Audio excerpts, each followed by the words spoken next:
Chances are when you hear the words saturated fat, you think it's something that you need to run away from and completely avoid. But not all fats are equal. And after this video today, hopefully you'll understand the difference between the good fats, the bad fats, how to identify them, and how to incorporate more healthy fats into your diet so you can help take care of your body. So let's get started.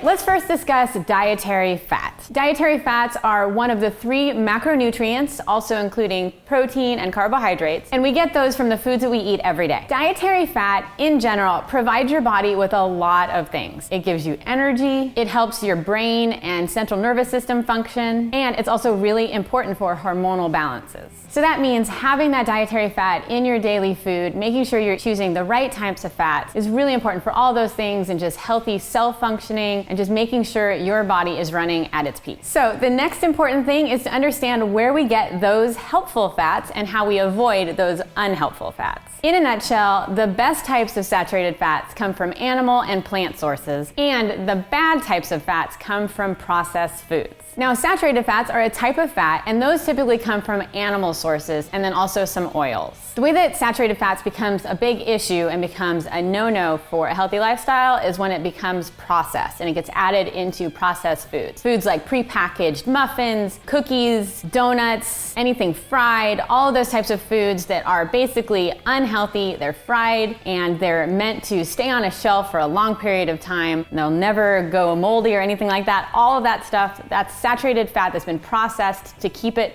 on the shelf for longer so that companies can make more money. And that's because in the manufacturing process, when you take the liquid form of saturated fat and make it a hardened solid form, that's when things get unhealthy and overly processed. And that's the type of food we want to avoid. So instead of those processed saturated fats and hydrogenated oils, we want our saturated fats to be coming from sources like full-fat dairy, and that includes cheese and milk and yogurt and butter, red meat, and then also any tropical oils like coconut oil. So hopefully that kind of gives you an understanding of saturated fats and how you can choose to have healthy ones or unhealthy ones. But the problem is a lot of people think that saturated fats cause heart disease, when that's actually not the case. Recent studies have shown that saturated fat alone does not clog arteries and it does not cause specific heart disease. What the problem really is that people who are consuming saturated fats are eating them in that processed way, and that is part of a lifestyle where they're eating a lot of processed foods. That is definitely going to lead to heart disease and obesity and all sorts of other issues if you have a bunch of processed fried foods and foods that are meant to never go rancid, because those aren't naturally occurring foods. Now, in general, even healthy saturated fats, it's recommended that you have about only 10% of your total daily calories coming from saturated fats.